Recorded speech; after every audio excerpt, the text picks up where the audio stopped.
Coba dibayangin, Indonesia itu terpecah belah tapi bukan karena perang, justru oleh lautnya sendiri.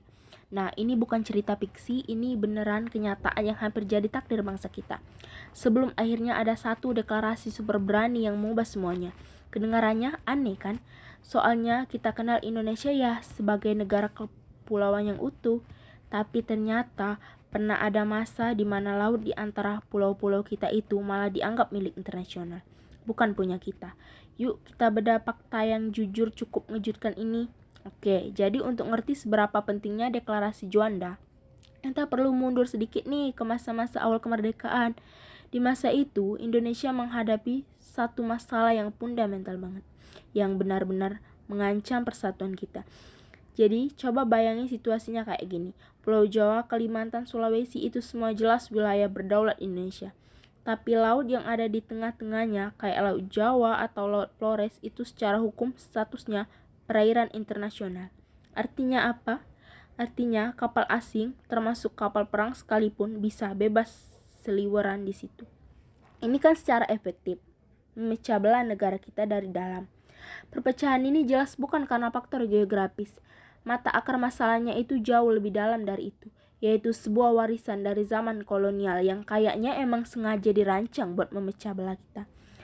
Nah, disinilah kita nemuin biang keladinya. Masalahnya itu bukan di peta, tapi di atas kertas hukum.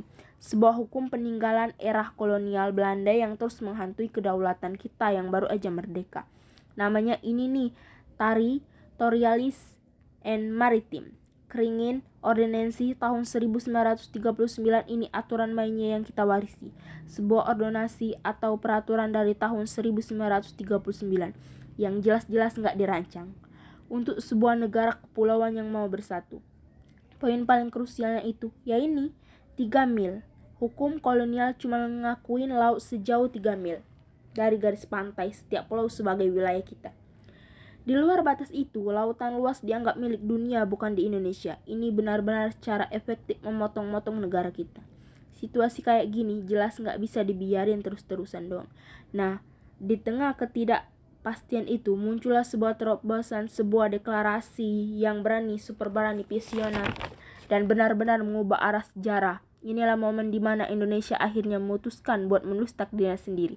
Dan ini dia, tokoh utamanya, Perdana Menteri Juanda Kartawijaya, seorang pemimpin yang sadar betul kedaulatan di darat itu nggak ada artinya tanpa kedaulatan di laut.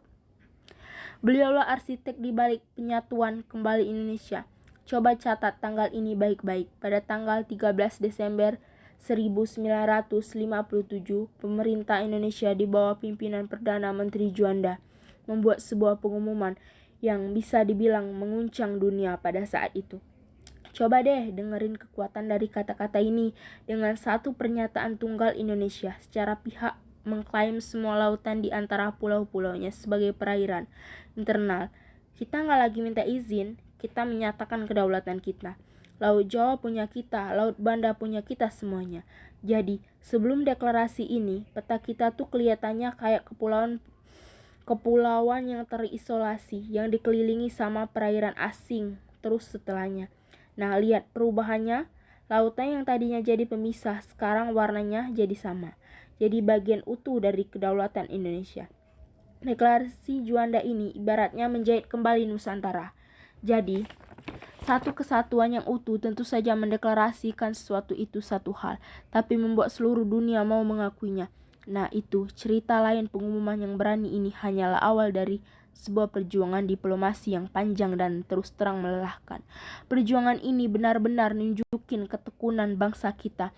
Butuh waktu 25 tahun, selama seperempat abad para diplomat Indonesia berjuang tanpa henti di PBB, meyakinkan dunia tentang konsep negara kepulauan atau archipelago state, dan akhirnya pada 1982 lewat Konvensi Hukum Laut PBB, dunia pun mengakui apa yang sudah kita nyatakan sejak tahun 1957. Terus apa artinya semua ini buat kita sekarang?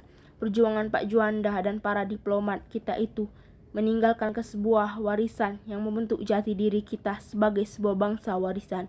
Itu terwujud dalam konsep yang kita kenal sebagai wawasan Nusantara.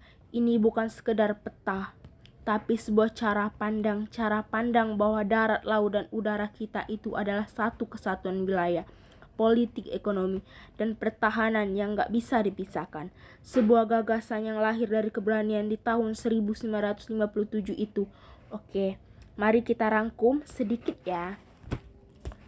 Deklarasi ini berhasil menyatukan wilayah darat dan laut kita, memperluas batas teritorial kita, menciptakan perairan internal yang berdaulat, dan yang paling penting, mengukuhkan identitas kita di mata dunia sebagai negara kepulauan terbesar. Inilah kenapa deklarasi Juanda itu jadi pilar utama dari NKRI modern.